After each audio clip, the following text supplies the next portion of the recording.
183 గజాల 3BHK villa కేవలం 25 లక్షలు మాత్రమే. తెలంగాణ ముఖ్యమంత్రి యనమల రేవంత్ రెడ్డికి బీజేపీ జాతీయ ప్రధాన కార్యదర్శి కరీంనగర్ ఎంపీ బండి సంజయ్ కుమార్ సోమవారం నాడు బహిరంగ లేఖ రాశారు. అసెంబ్లీ సమావేశాల్లో మిడ్మానేరు ముంపు బాధితుల సమస్యను ప్రస్తావించడం అభినందనీయమన్నారు బండి. త్యాగాల పునాదులపై ఏర్పడ్డ తెలంగాణలో ప్రజా ఆకాంక్షలకు అనుగుణంగా పాలన కొనసాగించాలని లేఖలో పేర్కొన్నారు. దీర్ఘకాలికంగా పెండింగ్లో ఉన్న మిడ్మానేరు బాధితుల సమస్యను ప్రస్తావిస్తూ సీఎం రేవంత్ రెడ్డికి బండి సంజయ్ లేఖ రాశారు.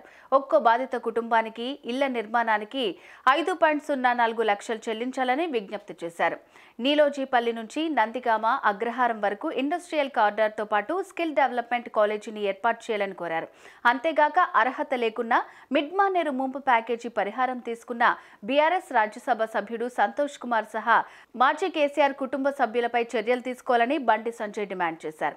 ఇందుకోసం తక్షణమే సంబంధిత శాఖ మంత్రి, స్థానిక ప్రజాప్రతినిధులు, అధికారులతో సమావేశం ఏర్పాటు చేయాలని సీఎం రేవంత్ ను బండి సంజయ్ కోరారు.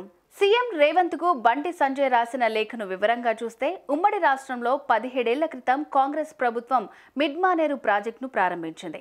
లక్షలాది ఎకరాలకు సాగునీటితో పాటు తాగునీరు అవసరాలను తీరుస్తుందనే భావనతో ప్రాజెక్టు ముంపు పరిధిలోని 12 గ్రామాల ప్రజలు ఇల్లు, భూమి త్యాగం చేశారు. ప్రభుత్వం అధికారిక లెక్కల ప్రకారం 12,500 మంది బాధితులున్నారు.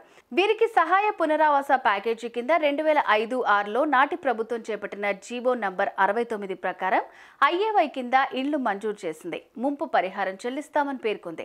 అయితే వీటి అమల్లో మాత్రం తీవ్రమైన జాప్యం జరిగిందని, 2009 కొత్త గెస్ట్ ప్రకారం 2015 జనవరి నాటికి 18 ఏళ్లు నిండిన యువతీ యువకులకు ముంపు పరిహారం పట్టా ఇస్తామని చెప్పారు.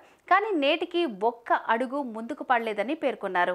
2 ఏళ్ల క్రితం మిడ్మానేరు ముంపు బాధితుల కోసం కొదురుపాకలో నిర్వహించిన అఖిలపక్ష మహాధర్నాలో మీరు, నేను హాజరై ముంపు బాధితులకు సంఘీభావం తెలిపాం.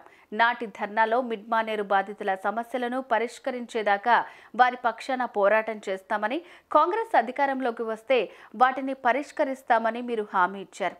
ఇప్పుడు రాష్ట్రంలో కాంగ్రెస్ ప్రభుత్వం కొలువుదీరి మీరు సీఎంగా బాధ్యతలు చేపట్టారు.